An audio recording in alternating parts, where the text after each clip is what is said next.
আমন্ত্রণ দীপ্ত সংবাদে আপনাদের সাথে আছি আমি ইয়াসমিন সুমনা।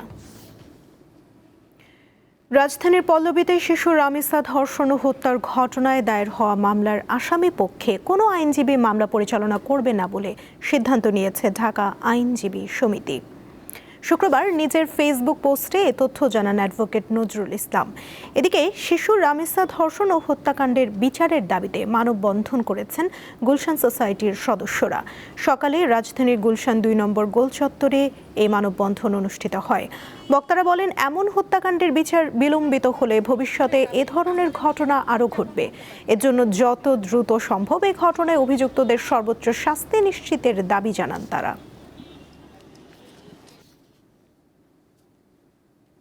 এদের অনেকের হত্যাকাণ্ডের বিচার এখনো আদালতে পেন্ডিং আছে, চলছে। আইনের ফাঁক ফোকর দিয়ে অপরাধীরা বেরিয়ে যাচ্ছে। আমরা সকলকে দ্রুত বিচার ব্যবস্থার মাধ্যমে, আইনের মাধ্যমে এনে দৃষ্টান্তমূলক অপরাধীর, এই সকল অপরাধীর শাস্তি অবশ্যই দিতে হবে। প্রধানমন্ত্রীকে বলতে চাই যে তার বাসায় আপনি গেছেন, আপনাকে ধন্যবাদ, কিন্তু এই শাস্তিটা যদি আপনি দিতে পারেন তাহলে বাংলাদেশে এই সব ধর্ষণ এবং এরকম গলা কেটে হত্যা করা বন্ধ হয়ে যাবে।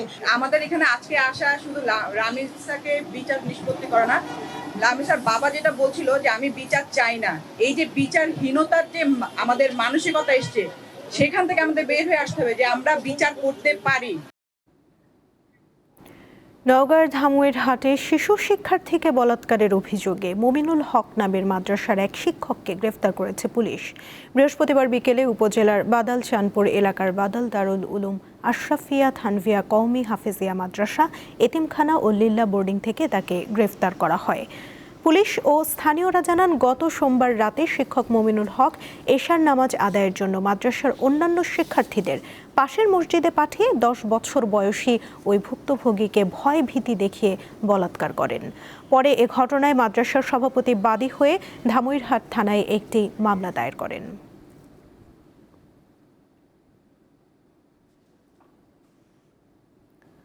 গত কয়েকটি ঈদের মতো এবারও বাজারে নতুন টাকা ছাড়েনি বাংলাদেশ ব্যাংক। ফলে নতুন টাকা কিনতে রাজধানীর মতিঝিল ও গুলিস্তানে ভ্রাম্যমাণ দোকানে ভিড় করছেন ক্রেতারা।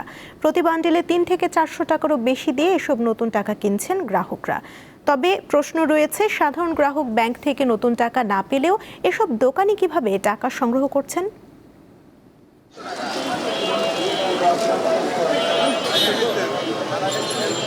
এটা হলো রাজধানীর গুলিস্তানের টাকার হাট। বাণিজ্যিক ব্যাংকগুলোতে নতুন টাকার নোট না মিললেও এখানে সব ধরনের নোটই মিলবে, তবে এর জন্য গ্রাহকদের বাড়তি অর্থ গুনতে হবে।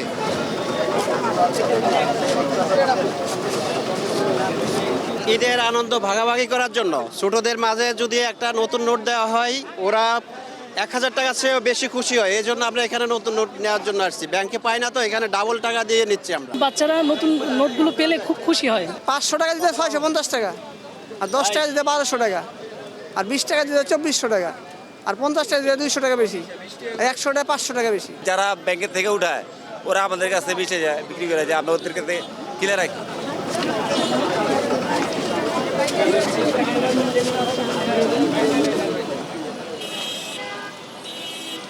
বেশ কয়েক বছর আগেও বাণিজ্যিক ব্যাংকগুলো থেকে নতুন নোট বিনিময়ের সুযোগ থাকলেও এখন সেই সুযোগ আর নেই। কেন এই অবস্থা? বাংলাদেশ ব্যাংক 2টি ঈদকে কেন্দ্র করে বড় অ্যামাউন্টের নতুন ফ্রেশ নোট বাজারে ছেড়ে থাকে। সেই কালচার থেকে আমরা বের হয়ে আসতে যাচ্ছি। নতুন নোট বাজারে ছাড়া একটা রেগুলার ফেনোমেনা হবে। সারা বছরই থ্রু আউট দ্য ইয়ার আমরা চাহিদা মোতাবেক বাজারে নতুন নোট ছাড়ব। এবারও ঈদকে কেন্দ্র করে নোট ছাড়ার কোনো টার্গেট আমাদের নেই। গ্রাহকরা বলছেন, ঈদে বাণিজ্যিক ব্যাংকগুলো থেকে আনুষ্ঠানিকভাবে নতুন নোট বিতরণ বন্ধ থাকায় একদিকে যেমন ছেঁড়া ফাটা ও ময়লা নোটের সংখ্যা বাড়ছে, অন্যদিকে তেমন ঈদের সালামিতে অনেকেই নতুন নোট পাচ্ছেন না। শাহরিয়ার ইমন, দীপ্ত সংবাদ, ঢাকা। আন্তর্জাতিক প্রসঙ্গ। যুক্তরাষ্ট্র ও ইসরায়েলের বিমান হামলায় ইরানের সামরিক কাঠামোর ব্যাপক ক্ষয়ক্ষতি হয়েছে বলে এতদিন ধারণা করা হচ্ছিল, যা তেহরানের পক্ষে দ্রুত এ ক্ষতি পুষিয়ে নেওয়া সম্ভব নয় বলেই ধারণা করেছিলেন বিশ্লেষকরা। তবে এবার মার্কিন গোয়েন্দা তথ্যে মিলেছে সম্পূর্ণ ভিন্ন চিত্র। ইরান তাদের সামরিক ও প্রতিরক্ষা শিল্প খাত দ্রুত গতিতে পুনর্গঠন করছে। গত এপ্রিলের শুরুতে কার্যকর হওয়া 6 সপ্তাহের সাময়িক যুদ্ধবিরতির সুযোগে তেহরান পুনরায় ড্রোন উৎপাদন শুরু করেছে। মার্কিন গোয়েন্দা সূত্রের বরাতে তথ্য প্রকাশ করেছে CNN। প্রতিবেদনে বলা হয়, ইরান তাদের সামরিক সক্ষমতা পুনর্গঠনে ট্রাম্প প্রশাসনের অনুমানের চেয়ে অনেক কম সময় নিচ্ছে। যুদ্ধক্ষেত্রে ধ্বংস হওয়া ক্ষেপণাস্ত্র ঘাঁটি, লঞ্চার বা ক্ষেপণাস্ত্র নিক্ষেপক এবং প্রধান প্রধান অস্ত্র উৎপাদন কারখানাগুলো তারা অত্যন্ত দ্রুততার সঙ্গে মেরামত করে ফেলছে। ভারতের পশ্চিমবঙ্গে গরু ও মহিষ জবাই নিয়ে রাজ্যের বিজেপি সরকারের জারি করা নোটিশ বহাল রেখেছে কলকাতা হাইকোর্ট। এতে করে এবারের ঈদে রাজ্যটিতে গরু ও মহিষ কোরবানির পথ বন্ধ হয়ে গেল। গত 13ই মে বিজেপি সরকার একটি নোটিশ জারি করে। এতে 1950 সালের আইন ও 2018 সালে হাইকোর্টের দেয়া রায় কড়াকড়িভাবে মানতে হবে বলে উল্লেখ করা হয়।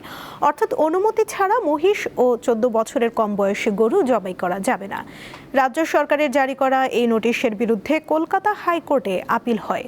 শুনানি শেষে বৃহস্পতিবার হাইকোর্টের প্রধান বিচারপতি সুজয় পাল এবং বিচারপতি পার্থ সারথী সেনের সমন্বয়ে গঠিত বেঞ্চ আপিল খারিজ করে দেন। রায়ে বলা হয়, গরু জবাই করা কুরবানির অংশ নয়, অন্য পশু দিয়েও কুরবানি দেয়া যায়। এবারে খেলার খবর। অবসান হলো সব জল্পনা কল্পনার। বাংলাদেশ জাতীয় ফুটবল দলের নতুন প্রধান কোচ হিসেবে দায়িত্ব পেয়েছেন টমাস ডুলি।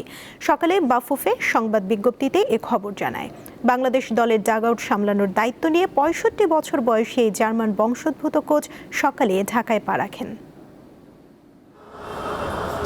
দীর্ঘ 4 বছরেরও বেশি সময় দায়িত্ব পালন শেষে গেল 31 মার্চ বাংলাদেশ ফুটবল দলের সাথে চুক্তি শেষ হয় স্প্যানিশ কোচ হেভিয়ের কাবরেরার। এপ্রিলে শুরুতে জাতীয় দলের প্রধান কোচ পদে আবেদন আহ্বান করে বিজ্ঞপ্তি দেয় দেশের ফুটবলের সর্বোচ্চ সংস্থা বাফুফে। প্রায় 270 জন প্রার্থী আবেদন করেন। পরবর্তীতে ওয়েলসের কোচ ক্রিস কোলম্যানের সঙ্গে আলোচনা চূড়ান্ত পর্যায়ে গেলেও এজেন্ট ফি সংক্রান্ত জটিলতায় সেই আলোচনা ভেস্তে যায়। এরপরই কোচ নিয়োগ প্রক্রিয়া শীর্ষ পছন্দ হিসাবে উঠে আসেন থমাস ডুলি।